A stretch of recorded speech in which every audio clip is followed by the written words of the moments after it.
오늘 장의 중심이 될 이슈앤 전략으로 정리해 보겠습니다. 월요일 출발 네 분과 함께 해볼게요. LNS 홀딩스 김선용 대표, 에이블에셋 유강희 대표와 그리고 오늘 또 처음 자리해 주셨습니다. FR 자산관리 길건우 대표, 헤르메스닥 하창원 본부장과 함께합니다. 네 분 어서 오세요. 자, 지난주 초 증시 패닉 폭락 이후 개인 투자자들은 반도체 관련주를 대거 매수한 것으로 나타났습니다. 저가 매수에 베팅한 모습. 하지만 이번 주 또 굵직한 미국의 소매 판매 지표, CPI 소비자 물가지수, 미 옵션 만기일까지 예고되어 있는 가운데 일본 대지진 변수까지 염두에 둬야 하는 상황인데요. 개인들의 저가 매수 이거 괜찮은 건지 길건우 대표님께 한번 들어보겠습니다. 크게 보면 이제 조금 성향이 조금 다르다라고 생각하시면 될 것 같고, 외국인들 같은 경우에는 사실은 상반기 때 가장 많이 주워 모은 섹터가 사실은 반도체거든요. 근데 이제 시장에 최근 들어서 이제 외국 변수가 너무 많고 불안한 게 이제 계속 이어지다 보니까 많이 사놨던 걸 팔 수밖에 없는 상황이었다라고 생각을 하시면 될 것 같고, 개인들 같은 경우 이제 저가 매수가 조금 부각이 된 건데 이게 진짜 먹힐 거냐 안 먹힐 거냐 이게 중요한 거잖아요. 근데 이제 반도체 쪽 같은 경우에는 나쁘지 않다라고 봅니다. 최근 들어서 외국인이 정말 많이 팔고 있는 건 맞지만 그래도 어제 쪽을 보신다라고 하면 조금 나아지고 있고요. 뭐 자료가 조금 빨리 나오긴 했지만 사실은 그 반도체 쪽에서 원래 핫캐리한 거는 HBM 쪽이잖아요. 근데 이제 엔비디아 관련해서 루머들도 많고 경쟁사들도 많아지다 보니까 사실 별로 안 좋아진 거 아니야? 라는 얘기들은 분명히 나오고는 있습니다만 지금 데이터 뭐 초당 연산이나 그다음에 대역폭을 보시면 아시겠지만 여전히 엔비디아가 우위에 있다라고 생각하시면 될 것 같고, 그다음에 이제 저희가 LLM 모델이라고 얘기하잖아요. 생성형 AI 쪽에서는 여전히 엔비디아가 강세일 수밖에 없고요. 그다음에 이제 뭐 비배기랑 뭐 이런 거 관련해서 뭐 조금 지연될 수도 있다라는 얘기들도 나오고는 있는데, 엔비디아 쪽 대변인도 얘기를 한 게 전면 부인했거든요. 그래서 아마 예정대로 출시된다라고 하면 하반기 이후에 대한 모멘텀 자체는 여전히 유효하다라고 보시면 될 것 같고, 그다음에 이제 전통적으로 지금 디램이랑 낸드 쪽도 굉장히 중요한데 가격 상승세가 언제까지 이어질 거냐라는 의문도 분명히 있으실 겁니다. 근데 2분기 때도 디램은 한 17% 올랐고 낸드가 한 18% 정도 올랐는데 3분기 때도 나쁘지 않을 것 같습니다. 뭐 디램 같은 경우에도 한 7에서 10% 조금 줄어들긴 했지만 나쁘지 않고요. 낸드도 3에서 5% 정도 늘어날 걸로 보이고 있고, 내년 상반기 때까지는 여전히 가격 자체가 우상향을 할 수밖에 없기 때문에 저는 지금 들어가는 것도 나쁘지 않다라고 보고 있습니다. 네, 삼성전자도 어느덧 7만 원대 중반까지 떨어졌더라고요. 네. 지난주에 너무 많이 떨어져갖고 폭락장 이후에 반도체주에 대한 소액 투자자들 비투도 역시 1,300억 원 가까이 늘었다고 합니다. 증시 변동성 예측하기 어려워서 굉장히 이거 닥치면은 대응하기가 쉽지 않죠. 신중하게 이렇게 생각을 하시면 좋겠고요. 삼성바이오로직스가 상반기에 역대 최대 실적 달성을 했습니다. 사상 첫 2조 원대 매출 돌파 기록을 했습니다. 이렇게 되면 연간 매출 4조 원 이상 기대되는데 내년에는 5조 원까지도 달성 가능하다, 이런 분석이 나옵니다. 김선영 대표는 어떻게 보십니까? 네, 컨님 말씀하신 대로 올해 역대 최대치를 달성을 했고요. 이게 내년까지 이어질 수 있다는 전망은 지금 나오고 있습니다. 올 상반기 첫 2조 원 매출 돌파로 이제 연 4조 원 이상의 매출 달성이 유리한데, 보통 이제 상반기 2조 나오면 이제 하반기도 2조 나오겠구나라고 이제 일반적인 계산인데 대략적으로 맞으니까 그냥 체크해 보시면 될 것 같고요. 실적 동력인 이제 수주 계약이 선순환 구조를 구축한 가운데 환율과 그리고 이제 생산력 증대 같은 이런 우호적인 요소들이 앞으로 더 5조 전망까지 이제 일찌감치 좀 예측할 수 있는 그런 상황을 만들고 있는 것 같습니다. 삼성바이오로직스 실적 기반은 잘 아시는 대로 이제 해마다 증가 중인 바이오 의약품 위탁 생산이죠. 이제 CMO라고 하는데 이 수주에 대한 부분인데 2016년도에는 3천억이었습니다. 근데 이 2020년도에 2조까지 가깝게 2조 가깝게 훌쩍 뛰어넘더니 뭐 매년 1조 원 이상의 수주 계약에 성공하고 있다라는 그런 부분이고요. 하반기에도 이런 기존이 이어질 예정인데 현재 지금 4개 공장을 통해서 총 60만 4천 리터 정도의 생산 능력을 보유하고 있는 상황인데, 단일 공장 기준으로 세계 최대 규모인 240만 리터급 4공장 같은 경우는 상반기에 온전히 가동이 안 됐었거든요. 근데 이게 하반기에 온전히 가동이 이미 시작되면서 오히려 이제 이 매출 대비해서는 상반기 대비해서 한 2배 정도 증가하지 않을까라는 그런 생각을 하고 있습니다. 보통 그리고 여러분들이 꼭 알아두셔야 할 부분이 있는데 이 CMO 기업 같은 경우는 이제 이게 우리가 보통 와 올해 이 정도 수준이니까 이 정도 실적 잘 나오고 있고 하시지 않습니까? 근데 CMO 같은 경우는 매출이 잡힌 이후에 2년 전에 체결된 게 올해 잡히거든요. 그러니까 지금 보실 게 아니고 2022년도 거를 보셔야지 아 그때 많이 잡힌 게 올해 잡히는구나라고 생각하시면 되고 올해 잡힌 건 2년 후에 보시면 됩니다. 그래서 일단 잘 아시는 대로 2023년도에 삼성바이오로직스는 역대 최대 규모인 3조 5,010억 원 규모의 수주를 하면서 YOY로 2배 이상 달성을 했잖아요. 그 얘기는 이제 2년 후인 2025년 그리고 올해 기준으로 또 2년 후인 2026년도는 계속 이렇게 실적이 많이 찍힐 수밖에 없는 그런 구조다라고 보시면 될 것 같습니다. 그러니까 당연히 이제 내년 매출에 대한 기대치가 올라갈 수밖에 없는 그런 상황이고요. 그리고 올해 상반기에만 작년 수주액의 70%를 달성을 했습니다. 그렇게 되면 더 많은 수치를 기대해 볼 수 있기 때문에 이 부분도 체크해 보실 필요가 있을 것 같고 작년에 잘 나왔으니까 내년 잘 나올 것이고 올해 잘 나왔으니까 내후년에 잘 나올 겁니다. 그래서 올해부터 기준으로 이제 앞으로 한 2년 정도는 실적이 계속 잘 나올 거니까 이 부분 체크하셔가지고 관련주 투자하시고 계신 분들은 체크해 보시면 좋을 것 같습니다. 네, 확실히 숫자가 찍히니 지난주 패닉장에서도 KRX 헬스케어 지수는 2.6%나 상승 마감하는 모습이었는데요. 관련한 제약바이오주들 하반기 선전을 계속해서 응원해 보도록 하겠습니다. 다음 소식입니다. AI에 대한 거품론이 일각에서 나오고 있는 가운데 그럼에도 불구하고 전선, 변압기 수요는 여전히 치솟고 있는 것으로 확인이 되고 있습니다. 고점 대비 지금 기간 조정을 받고 있는 관련주들인데 다시 한번 우리 강한 슈팅을 좀 기대해 봄직한지 이 부분은 신규 매수 접근 측면과 또 보유자분들의 접근을 좀 나눠서 살펴보면 좋을 것 같거든요. 하창원 본부장님. 네, 일단은 뭐 이런 그 거품론에 있어도 수요가 계속적으로 유지가 되고 있다는 것은 이런 변압기 산업에서만 긍정적인 부분이 아니라 결국에는 이제 반도체에서도 이런 연속성을 가질 확률이 높다라고 보실 수가 있습니다. 왜냐하면 그런 부분에서 이제 전력에 대한 수요가 늘어나지 않는다라고 한다면 아무래도 이제 속도 부분에서는 조금 더 더뎌질 수 있는데 최근에 이제 글로벌 뭐 빅테크 기업들 중에서 뭐 탑 1부터 뭐 5위까지 보시면 대부분이 다 이제 데이터 센터나 뭐 이런 전력기기나 이런 쪽에 투자를 많이 하고 있거든요.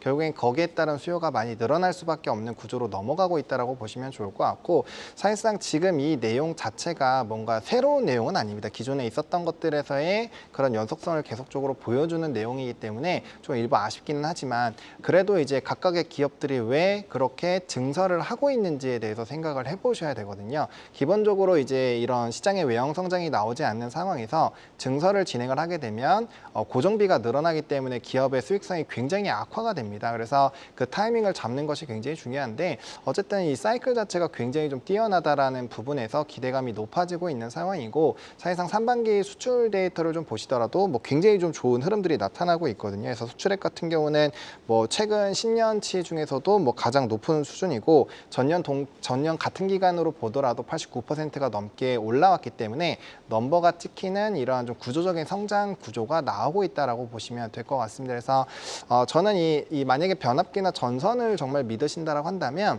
저는 반도체 쪽도 같이 보셔야 된다라고 보고 있는 상황이고요. 특히나 이제 해당 부분들이 수요를 끌어내는 쪽에서는 또 재생에너지가 굉장히 큰 영향을 주기 때문에 재생에너지도 이번에 CS윈드가 약간 M&A 이슈로 좀 실적이 굉장히 잘 나오긴 했는데 이게 정말 구조적인 실적에 대한 턴이라면 재생에너지들까지도 확대해서 보실 수 있는 부분이기 때문에 단순히 이제 전력만 보지 마시고 전력이 왜 늘어날 수밖에 없는지에 대한 그런 부분들을 추적을 해보신다면 산업분들이 좀 여러 개 나올 수 있다라고 정리 드리겠습니다. 그럼 전선 전력 소비 관련주 지금 들어가도 괜찮습니까? 이거는 이제 단기 보유자랑 장기 보유자에 따라서 다릅니다. 사실상 전력 전성기기는 한 번이라도 산업 리포트 보신 분들은 아시겠지만 최소 8년입니다. 그리고 전선 송배전부터 먼저 가고 전선까지 넘어가는데도 한 2년 정도 시차가 있습니다. 그래서 지금부터 만약에 그런 산업의 사이클을 보신다면 4년을 보셔야 되는데 지금 기본적으로 2년이 벌써 지나온 상황이죠. 그렇기 때문에 최소 2년 이상 보유하신다고 봐야 되고요. 지난번 사이클 같은 경우는 6년짜리 사이클이었거든요. 근데 지금 그때 이제 과거의 사이클 정말 10년도 넘게 전과 지금은 전력에 대한 소모량 그리고 미국에서 노후 변압기들을 바꿔야 되는 양 자체가 차원이 다르기 때문에 사이클 차원 부분에서도 상당히 더 길게 갈 수 있다라는 부분으로 보실 수 있어서 전 장기 보유로 가신다면은 당연히 매수로 보시는 게 맞을 것 같고요. 단기로 보시는 분들은 아직까지는 이제 기술주들의 변동성이 남아있기 때문에 조금 더 시간을 가지고 추세가 나왔을 때까지 좀 기다리시는 게 조금 더 낫지 않을까라는 생각입니다. 네, 전력주 뭐 단기 엄청나게 급등하긴 했죠. 하지만 장기적으로는 여전히 유효하다 이런 조언이었고요. 빅테크 기업들 AI에 더더욱 공격적으로 또 지속적으로 투자를 하고 있죠. 전력이 데이터 센터 만드는 데도 꼭 필요합니다. 관련주 주가 흐름 기대해도 좋다. 장기적으로는 좋다. 이런 조언이었습니다. 인천 전기차 화재 사고를 계기로 정부가 배터리 실명제 등 대책 수립에 나섰습니다. 국내 배터리와 완성체 업계가 촉각을 곤두세우는 한편 손해보험 업계는 차량 보상 문제로 실적 우려 나오는 상황인데 유광희 대표가 좀 정리를 해주시죠. 네, 말씀하신 것처럼 저희가 두 가지 측면에서 확인을 해볼 수 있을 것 같은데요.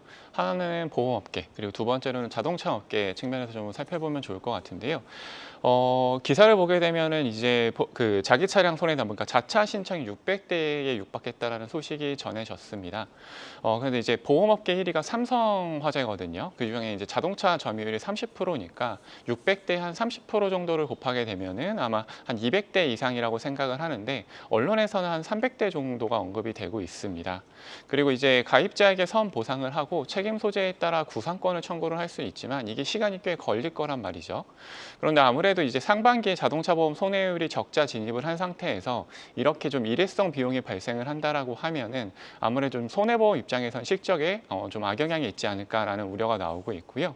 그리고 자동차 업계 측면에서 보게 되면은 캐즘의 전기차 화재까지 좀 겹치면서 악재가 좀 겹치는 모습인데 아무래도 지금 이제 중국산 배터리에 대한 불안감이 많이 높아져 있는 상황입니다. 이런 상황에서 정부에서 실명제 도입을 배터리 실명제 도입을 검토를 하겠다라고 발표를 했는데 유럽연합 같은 경우에는 26년부터는 배터리 제조사에 대한 정보를 의무적으로 공개해야 된다라는 법안을 통과를 시켰기 때문에 이런 것들이 조금 더 정착이 된다라고 하면은 아무래도 안정성 측면에서 뛰어난 우리나라 배터리 업체 입장에서는 호재로 작용할 수 있는 부분이 있을 것 같은데요.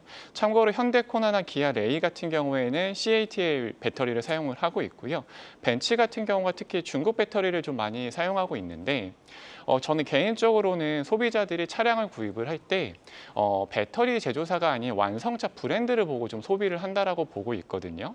그런데 이렇게 배터리 화재가 발생을 한다라고 하면은 완성차 브랜드 입장에서는 상당히 큰 타격을 입게 되고 저희가 비아디 같은 경우에는 배터리 제조사에서 이제 전기차 생산하는 쪽으로 많이 바뀐 것처럼 앞으로는 완성차 업계에서 자체 배터리를 좀 생산하고 탑재하는 쪽으로 가지 않을까라는 생각을 좀 하고 있는데요. 실제로 현대차 캐스퍼 일렉트릭이나 기아 EV3 같은 경우에는 현대차가 자체 개발한 배터리를 탑재하는 것으로 알려져 있는데 이런 부분들은 저희가 자율주행으로 가면서 계속해서 좀 책임 소재에 대한 분쟁들이 발생할 수 있다라고 보고 있습니다. 자율주행 같은 경우도 4단계로 갔을 때 사고가 났다라고 했을 때 이 부분을 운전자 책임으로 갈 건지 아니면은 자율주행 시스템을 제공한 사람한테 갈 건지 완성차 업체한테 갈 건지에 대한 분쟁들은 계속해서 있을 거라고 보고 있고요.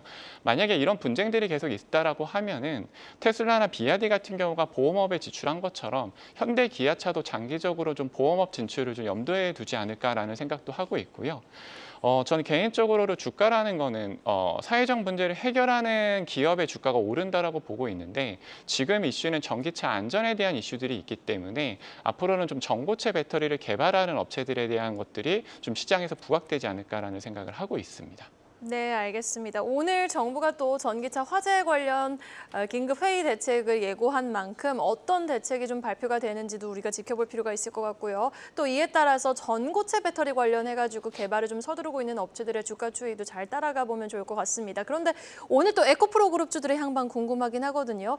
지금 이동채 전 회장이 광복절 특사 명단에 좀 포함이 되어 있다라는 소식 속에 금요일장에서 에코프로 그룹주 반등 나왔고요. 또 2차 전지 관련주들도 온기가 확산되는 모습이었습니다. 주말 사이 중국 판매 호조 뉴스까지 들려왔는데 오늘도 좀 반등의 연속성 가져갈 수 있을지 유광희 대표님 좀 대답을 해주실 수 있을까요? 저는 아무래도 지금 많이 하락해 있는 상태고 그다음에 이제 그 앞서 말씀하신 것처럼 배터리 실명제에 대한 것들이 조금 더 구체적으로 나온다라고 하면은 배터리 업체에서는 조금 더 반등의 이슈가 되지 않을까. 저는 배터리 실명제는 꼭 돼야 될 것 같아요. 네, 국회에서 맞아요. 일 좀 해줬으면 좋겠어요. 우리 처음 나오신 길건우 대표님께도 한번 질문 드려보고 싶은데 2차 전지 관련주 반등 지속성 오늘까지 좀 나올 수 있을까요? 네, 저도 이제 유 대표님이랑 거의 이제 비슷하다라고 보는 게 사실 이제 실명제가 도입된다라고 하면 사실 항상 중국이랑 우리나라랑 배터리랑 싸우잖아요. 맞아요. 가격 때문에. 근데 안전성 문제가 부각이 되고 이게 바깥으로 이게 보여진다라고 하면 우리나라 업체들한테는 당연히 유리할 수밖에 없거든요. 그래서 최근 들어서 시장에서 조금 많이 빠져있기도 했고 반등은 조금 더 이어갈 수 있는 힘이 남아있지 않나라고 보고 있습니다. 배터리는 안전과 직결되기 때문에 가격보다는 네. 안전, 품질 이게 더 중요할 것 같습니다. 네, 알겠습니다. 2차 전지 관련한 투자 전략까지 좀 살펴봤고요. 이어서 오늘 아침 나온 가장 빠른 리포트도 확인해보고 오겠습니다. 박정원 캐스터가 준비하고 있습니다. 네, 오늘 아침에 나온 리포트 정리해드리는 가장 빠른 리포트앤 공시 시간입니다. 역대급 실적을 내놓은 한국콜마에 대해서 4개의 증권사들이 투자 의견을 발행한 가운데 증권사들은 85,000원에서 88,000원까지 목표가 상향 조정에 나섰습니다. 이 밖에 KT에 대한 긍정적인 투자 의견을 발행된 가운데 다시 성광반대 시간이 찾아왔다는 현대차증권의 리포트도 나왔습니다. 한편 하향 조정 리포트로는 YG엔터테인먼트와 네이버 그리고 파라다이스에 대한 보고서가 나왔는데요. 이 가운데 NH투자증권이 네이버에 대해서 진짜 좋다고요 라는 제목의 보고서를 발행한 가운데 목표가는 내려잡은 점이 특징적이었습니다. 먼저 한국콜마 리포트부터 확인해 보시죠. 한국콜마의 2분기 실적은 매출이 작년보다 10% 이상 증가한 6,603억 원, 영업이익은 29% 늘어난 717억 원을 기록했습니다. 상상인증권은 한국콜마에 대해서 꽃길이 예고된 하반기라는 제목의 리포트를 발행하면서 자외선 차단 제품의 주문이 이어지면서 성수기 효과가 유효했고 국내 인지 브랜드사들의 해외 진출에 힘입어 하반기에도 호실적이 지속될 것이라고 전망했습니다. 또 하반기에는 기저 효과까지 존재해서 부담이 낮아진다는 점에서 더 주목해야 한다고 진단했네요. 마지막으로는 KT 리포트 확인해 보겠습니다. 하나증권은 오늘 KT에 대해 이젠 편하게 매수해도 된다며 투자 의견 매수 목표가 5만 원을 제시하면서 긍정적인 분석을 내놨습니다. 2분기 실적이 컨센서스를 큰 폭으로 하회하긴 했지만 인건비 이슈를 감안할 때 내용상으로는 양호한 실적을 기록했다고 평가했고요. 이런 단기적인 실적 부진의 가능성을 투자자들이 충분히 인지했다고 판단했습니다. 한편 내년 하반기 이후에는 재차 탑라인 성장을 바탕으로 유의미한 실적 개선 추세를 나타낼 전망이라고 진단한 점도 투자에 참고해 보시죠. 지금까지 가장 빠른 리포트앤 공시 박정원이었습니다. 한국콜마와 KT 목표가 상향 조정 리포트 나온 월요일장입니다. 다음 소식 살펴보도록 하겠습니다. 정부의 밸류업 정책에 기업들이 앞다퉈 자사주 매입에 나서고 있는 모습인데요. 올해 자사주 매입을 공시한 기업 중 절반 이상이 오히려 주가가 하락한 것으로 나타났습니다. 그 배경은 무엇인지 이번엔 김선영 대표님께 좀 들어볼게요. 제가 거의 우리나라 시장 한 25년 가까이 좀 지켜봐오면서 우리나라는 이게 진짜 별론데 정말 안 바뀌고 정말 꾸준히 안 바뀌는구나라고 싶은 게 하나 있습니다. 뭐냐면은 바로 내실을 먼저 다질 생각 안 하고 이제 뭔가 테마가 하나 딱 생기면은 너도 나도 편입하려고 그냥 어떻게든 달려드는 이런 행태인데요. 기사 제목 타이틀은 일단 독이 된 주주 환원, 자사주 매입의 상승 공식이 깨졌다는 그런 내용인데요. 일단 제가 봤을 때 깨진 이유, 평소에도 많이 말씀드렸지만 딱 2가지입니다. 첫 번째로는 우리나라 기업들 예전에 뭐 1, 20년 전 개인 투자자 생각하고 있는 것 같은데 이제 사실 보면 자기들 지분확보용이죠. 자기들 지분확보용으로 자사주 매입을 하는데 보통 이제 주가가 밑에 있을 때 많이 합니다. 그래서 제가 그럴 때마다 밑에 있을 때 하는 거는 저가 매수랑 다를 거 없으니까 자사주 매입하고 바로 소화까지 하시면 이게 완벽한 주주 친화 정책이다라는 말씀을 사실 제가 수년 동안 드려왔었는데요. 주주 환원을 완성시키려면 자사주 매입과 함께 소각 같이 발표해야 됩니다. 아니면 같이 소각을 하시든가 이런 게 나와야 되기 때문에 이게 완벽한 주주 친화 정책인데 이렇게 안 된 기업들이 굉장히 많다는 부분 먼저 말씀드리고요. 두 번째로는 자사주 매입도 결국은 이제 회사 유보 자금이나 아니면 회사 대표나 아니면 관련자들 돈으로 하는 건데 회사 자금으로 매입한다고 하면은 당연히 회사 내에 돈이 있어야겠죠. 근데 돈이 있으려고 하면 매출 잘 나와야 되고 실적 잘 나와야 되는데 최근에 기업 밸류업 분위기에 편입하고 싶어가지고 어떻게든 없는데 쥐어짜가지고 하는 이런 주주들을 우롱하는 행태는 하지 말아야 된다 생각합니다. 앞에서 말씀드린 것과 똑같이 매출이 잘 나오고 많이 남기고 그 돈 가지고 자사주 매입을 해서 소화까지 시켜버리는 완벽한 주주 친화 정책인데 이게 전혀 안 된 것 같고요. 지난 1월 달에 밸류업 정책 내놓은 이후에 자사주 매입 공시를 한 코스피 기업의 46% 그리고 코스닥 기업의 60%는 오히려 주가가 하락을 했다는 이유가 사실 이것과도 굉장히 연결이 될 수 있을 것 같습니다. 물론 최근 지수 조정에 따른 이제 하락도 분명히 있을 겁니다. 하지만 그것보다 큰 것은 오히려 각 회사들의 이익 체력을 넘어선 내가 한 달에 100만 원 버는데 200만 원, 300만 원 써버리면 그건 언젠가 디폴트 나거든요. 그래서 이런 부분이라 보시면 될 것 같고 저는 오히려 이게 또 좋은 소식이라 생각합니다. 왜냐하면은 금융당국이 제가 지난번에도 말씀드렸지만 밸류 프로그램 시행하고 나서 일본처럼 몇 년 동안 계속 회의를 해야 된다고 그랬는데 그 다음 회의 주제가 좀 정해진 것 같습니다. 계속 주어지는 당금 말고요. 자사주 매입에 대한 가이드라인도 필요합니다. 무조건 자사주 매입하지 말고 어느 정도 실적이 되고 나서 좀 할 수 있는 그런 방안도 좀 마련해 보면 살짝 강제성을 띠는 것도 나쁘지 않겠다는 그런 생각을 가지고 있고요. 앞으로 투자하실 때 무조건 자사주 매입한다고 좋은 게 아니고 주총 가가지고 왜 우리는 소각 안 합니까? 이런 얘기 한번 하실 수 있었으면 좋겠습니다. 아, 네, 뭐 좋은 말씀이십니다. 다만 뭐 일부 기업들 같은 경우에는 자사주 매입하고 소각까지 하려고 봤더니 이제 경영권이 조금 안정적이지 않아서 매입에서 그치는 경우도 조금 있는 것 같긴 합니다. 뭐 같이 고민해야 될 부분인 것 같고요. 어쨌든 소각까지 완벽히 이루어지면 그게 바로 또 진정한 주주 환원이 되고 주가도 뛰는 주식수가 주니까요. 그렇게 된다는 우리 김선영 대표의 의견이었습니다. 자, 다음으로 국내 타이어 제조사들 올해 상반기에 글로벌 시장에서 4,500만 개에 육박하는 판매고를 올렸습니다. 5년 만에 최대치인데 업계 전망 또 한국 타이어를 비롯한 타이어 업체들의 주가 전망까지 길건우 대표께서 짚어주시죠.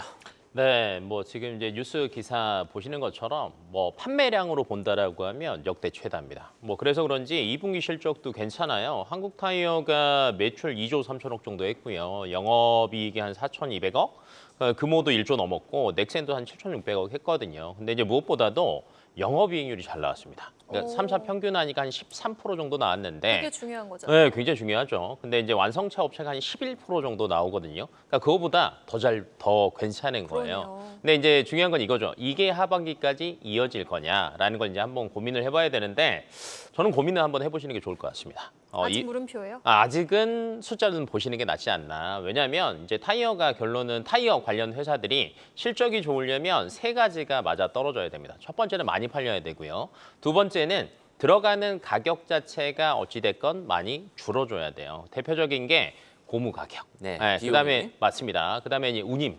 이 세 가지 삼박자가 조금 맞아 떨어져야 되는데 판매량으로 본다라고 하면 역대 최대가 맞기는 합니다만 작년 대비해서 늘어나는 폭을 본다라고 하면 그렇게 크진 않아요. 그러니까 6월 데이터, 최근 데이터도 보시면 신차용은 많이 줄었습니다. 뭐 글로벌, 유럽, 북미 다 줄었고요. 중국만 조금 늘었거든요. 근데 다만 이제 교체용 타이어는 조금 회복세를 보이고 있고 하반기에 조금 이슈가 되는 것 중에 하나는 그 이제 리타이어, 교체용 타이어 중에 윈터용. 그러니까 겨울은 또 스노우 타이어라고 해서 저희가 미리 재고를 갖추는 시기이기도 하거든요. 그러니까 요것만 조금 좋다 뿐이지 나머지는 그렇게 좋지는 않고요. 그다음에 7월 달에 이제 들어가는 원재료 가격을 본다라고 하면 많이 올랐습니다. 천연 고무도 거의 한 14% 정도 올랐고요. 합성 고무도 작년 대비하면 31% 올랐거든요. 근데 여기에서도 더 중요한 거는 운임 지수가 어마어마합니다. 작년 대비하면 280% 올랐거든요. 근데 이게 하반기에도 운임 지수가 그럼 떨어질 거냐라는 걸 이제 고민을 해봐야 되는데 지금 이란이랑 이스라엘이랑 계속 얘기 나오고 있잖아요. 하반기에도 불안한 그 외부적인 요소들은 분명히 존재를 하거든요. 그래서 이것까지 본다라고 하면 사실은 조금 숫자를 보고 들어가시는 게 좋을 것 같고요. 다만 타이어 3사가 지금 현재 공장에 열심히 투자를 하고 있습니다. 대표적인 게 유럽 쪽인데 교체용 타이어, 그러니까 전기차 신차 수요는 조금 둔화될 수는 있습니다만 교체용 타이어 시장은 사실은 더 늘어날 수도 있거든요. 그러면 이게 바꿀 이제 때 됐죠. 맞습니다. 전기차 같은 경우에. 네, 바꿀 때 됐습니다. 쉽게 얘기하면. 근데 이게 아마 한 4분기 이후부터는 이게 조금 반영이 될 거예요. 그래서 3분기는 조금 숫자 보시고요. 네, 아예 하반기 뒤쪽으로 그때를 한번 진입해 보시는 게 저는 좋지 않을까라고 예상하고 있습니다. 그럼 타이어 3사 업황에 대한 분위기는 전반적으로 3분기 고무 가격과 또 해운 운임 상승 가격이 좀 잡히는지 여부에 따라서 투자 전략 좀 네. 정비해 보실 수가 있을 것 같습니다. 자, 다음 소식으로 넘어가 보도록 하겠습니다. 마지막 뉴스인데요. 지금 디즈니 플러스의 에릭 슈라이어 사장이 한국 콘텐츠에 대한 투자 규모를 확대하겠다고 밝혔습니다.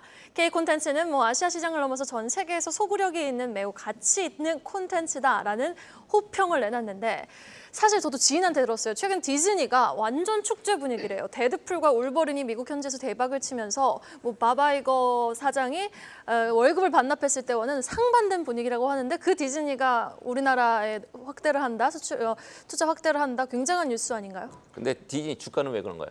저도 물어보고 싶네요. 유강희 대표님 답변해 주시죠. 네, 이때 언급했던 게 이제 한국 작품이 중남미에서 상당한 인기를 얻고 있다라고 하는 부분에서 놀랐다라는 언급을 했었는데요. 그러면서 이제 한국 시장 투자를 확대하겠다고 발표를 했는데 저희가 사실 드라마 제작사 같은 경우에는 제작 편수 감소로 지금 주가가 많이 좋지 않은 상황입니다.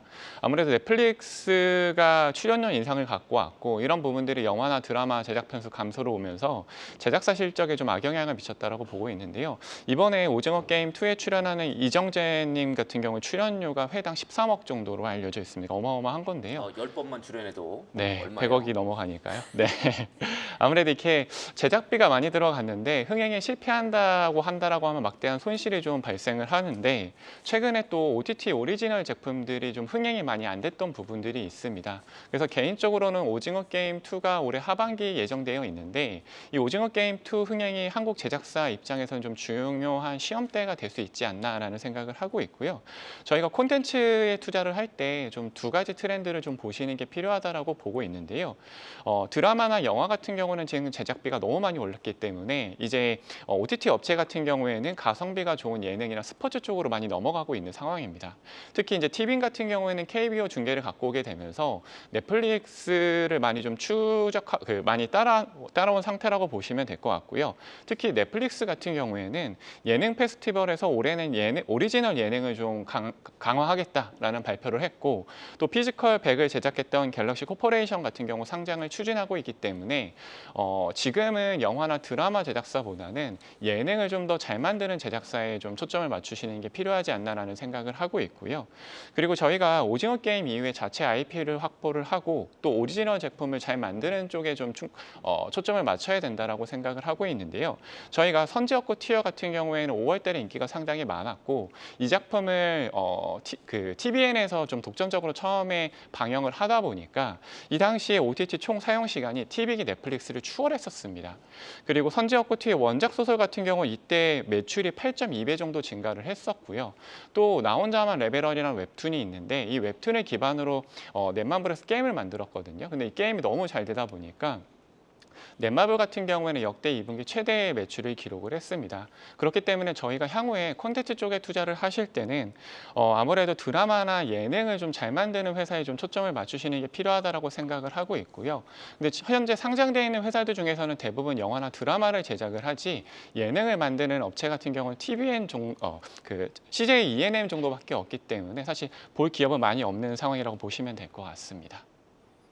네, 선업티, 선지었고 티어는 우리 해수 앵커가 굉장히 열렬한 팬이었죠. 네, 팬이었습니다. 예, 그런데 CJ ENM 주가는 아주 기대만큼 올라주지는 않았던 것 같아요. 지난주에 굉장히 좋았어요. 10% 급등하기도 그렇습니까? 하고, 네, 지금 최근 반응을 주고 있는데 하반기에 좀 추가 상승 여력이 기대를 해볼 수 있을지 여부에 좀 시장의 관심이 모여져 있는 것 같아요. 네, 우리 유강희 대표는 CJ ENM 그래서 뭐 이렇게 추천을 하시는 거죠? 저는 개인적으로 티빙이 흑자 전환하는 게 상당히 의미가 있다라고 보고 있고요. 근데 아직까지는 좀 적자를 기록을 하고 있는데 계속해서 구독자 수가 늘어나고 있기 때문에 하반기에 만약에 흑자를 전환한다라고 하면 CJ ENM 자체가 좀 잘 갈 수 있지 않을까라는 기대를 하고 있습니다.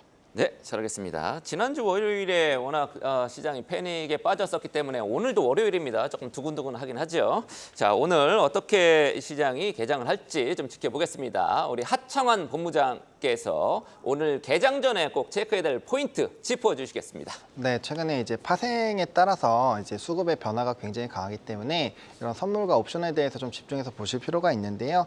일단 야간 선물 같은 경우는 0.31% 상승을 했습니다. 그러다 보니까 금일 같은 경우 일단 강보합권 출발이 예상이 되고 있고요.